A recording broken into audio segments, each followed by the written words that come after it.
बिस्मिल्लाहिर्रहमानिर्रहीम। अस्सलाम वालेकुम। साइंस लर्निंग इंस्टीट्यूट में खुश आमदीद। आज हम स्क्वायर रूट फाइंड कर रहे हैं। दो मेथड से फाइंड कर रहे हैं, एक डिवीजन मेथड से और एक फैक्टराइजेशन मेथड से। आंसर आपके बिल्कुल सेम आएंगे। तो जानते हैं ये दोनों मेथड्स। सबसे पहले हम डिवीजन मेथड से करते हैं। अच्छा, अब डिवीजन मेथड में क्या क्या होगा ये देखें। डिवीजन मेथड के लिए आपको पहले एक स्ट्रेट लाइन ड्रॉ करनी है, ठीक। उसके ऊपर इस तरह से ये डिवीजन मेथड का ये बेसिक चीज आ गई, ठीक है। बेसिक जो इसका जो स्ट्रक्चर है वो यूं होगा। अच्छा, अब सेकंड चीज जो ये करनी है कि ये जब आपने बना लिया, इस तरह से लिख लिया है, तो आपने इसकी पेयरिंग करनी है। अब यहाँ से जो यूनिट्स की जो साइड है यहाँ से शुरू करेंगे। इसका ये पेयर बन गया और ये अकेला है 1, तो इसको कैप दे देंगे, इसको अकेला ही इस्तेमाल करेंगे, ठीक है। अच्छा, अब स्क्वायर रूट फाइंड कर रहे हैं। अब 1 को जो है वो यहाँ पर 1 को 1 से जब मल्टीप्लाई करेंगे, यहाँ जो नंबर है वो इससे मल्टीप्लाई होगा, ठीक है।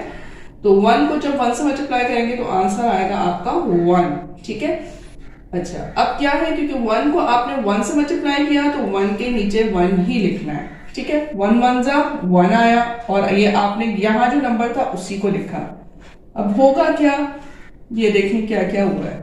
ये वाला 1 यहाँ वाले 1 से हुआ है मल्टीप्लाई, तो 1 1 जा 1 आया। ये इसको आप करेंगे माइनस और इधर ये जो 1 दिया है इसको करेंगे प्लस। लाइन ड्रॉ कर दी।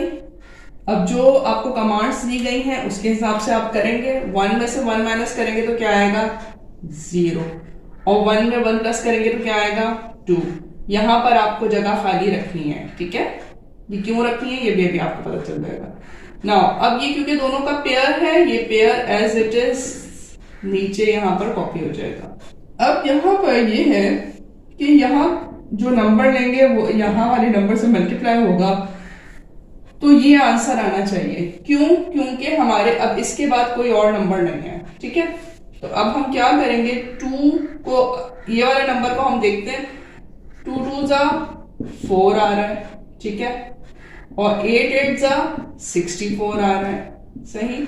अगर हम 8 लेते हैं, 28 8 जा लेते हैं तो बड़ा नंबर आ रहा है, ठीक है। तो हम छोटे नंबर से पहले लेते हैं। 2 2 जा 4, 2 2 जा 4, ठीक है।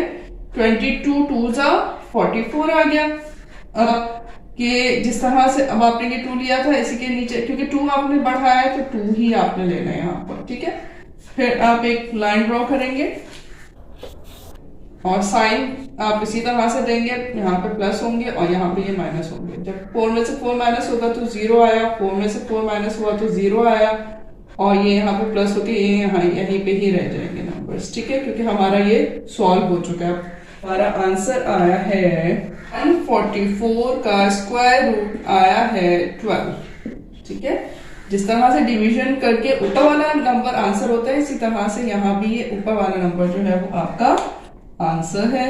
आप इसको प्रॉपर बॉक्स में लिखें और साथ में लिखेंगे आंसर। हमेशा याद रखें कि जो आपका आंसर आया है वो आपको क्लियरली मेंशन करना है कि आपने इतना जो एफर्ट किया, आपका आंसर क्या है। तो 144 का हमने स्क्वायर रूट फाइंड किया, हमारा आंसर आया है 12। अब नेक्स्ट मेथड से फाइंड करते हैं और देखते हैं सेम ही आंसर आएगा।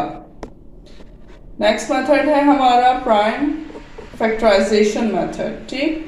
फैक्टराइजेशन मेथड में नॉर्मली प्राइम फैक्टर्स यूज किए जाते हैं। इसके लिए आपको सिंपली लाइन ड्रॉ करनी है। ये हमने लाइन ड्रॉ की, ये देखें।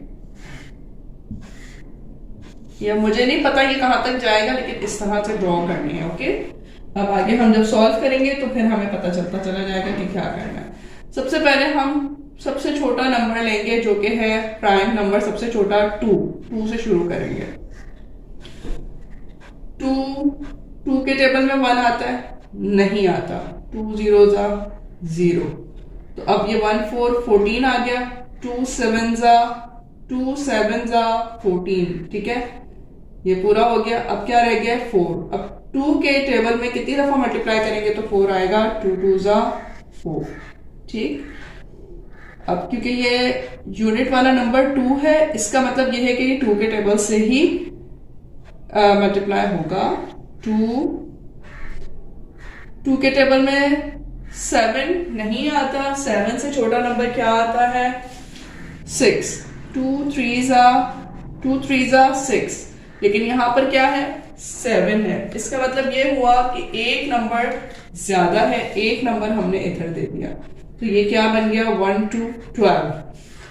2 के टेबल में 12 कब आता है, हाउ मेनी टाइम्स 2 6 जा 12, फिर आप 2 से मल्टीप्लाई करेंगे, 2 1 जा 2, ठीक। लेकिन यहाँ पर क्या है 3 है, एक नंबर ज्यादा है, एक नंबर आपने इसको दे दिया 16 बन गया ये, ठीक है। 2 के टेबल में अब 16 आता है, बिल्कुल आता है, 2 8 जा 16, ठीक है। अब फिर यूनिट में 8 है, इसका मतलब ये है कि 2 के टेबल से चला जाएगा, 2 9 जा 18। अब आप ये देख रहे हैं कि यहाँ पर आया है 9। अब 9 तो 2 के टेबल में आता ही नहीं है, 9 सिर्फ और सिर्फ किसके टेबल में आता है 3 के टेबल में आता है। हम लाइन्स यहाँ एक्सटेंड कर लेते हैं, तो 3 के टेबल से लेते हैं हम, 3 3 जा 9, 3 1 जा 3, ठीक है।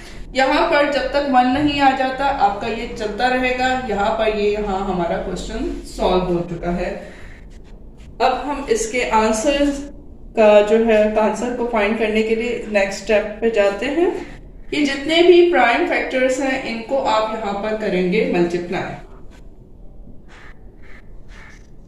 स्क्वायर रूट फाइंड कर रहे हैं 144 का, और आप अभी इसको अंडर रूट करेंगे सारे नंबर्स को। 1 2 3 4 टाइम्स जो है वो है क्या है 2 है, और 2 टाइम्स 3 है। ये लिखने के बाद आपने बनाने हैं इसके पेयर्स, दो नंबर्स के बनेंगे, क्योंकि स्क्वायर रूट फाइंड कर रहे हैं इसलिए हम 2 का पेयर बना रहे हैं। अब जब 2 के पेयर्स बनेंगे तो इनको हम बाहर निकालेंगे, अंडर रूट से बाहर आ जाएगा, 2 का 1 2 लिखा, ठीक, फिर 2 2 का 1 2 लिखा, पेयर बन गया, 1 2 सामने आया और 2 3 का 1 3 आया। अब आप इसको मल्टीप्लाई करें, 2 2 जा 4, 4 3 जा 12, तो आपका आंसर आ रहा है 12। इसी तरह से आप इसको लिखेंगे 144 को under root, and your answer is 12। Answer को आपने प्रॉपर मेंशन करना है। अब आप इसको गौर से देखें, आपके सामने दोनों तरीके आपके सामने हैं, दोनों तरीकों से मैंने आपको सॉल्व करके दिखाया, दोनों का आंसर सेम आ रहा है, ठीक। ये है 2 तरीके जिनसे आप स्क्वायर रूट फाइंड कर सकते हैं, और स्क्वायर रूट फाइंड करके जो है वो अपना आंसर जो है वो मालूम कर सकते हैं। नेक्स्ट वीडियो में मिलेंगे फिर किसी और नए टॉपिक के साथ, सो स्टे ट्यून्ड।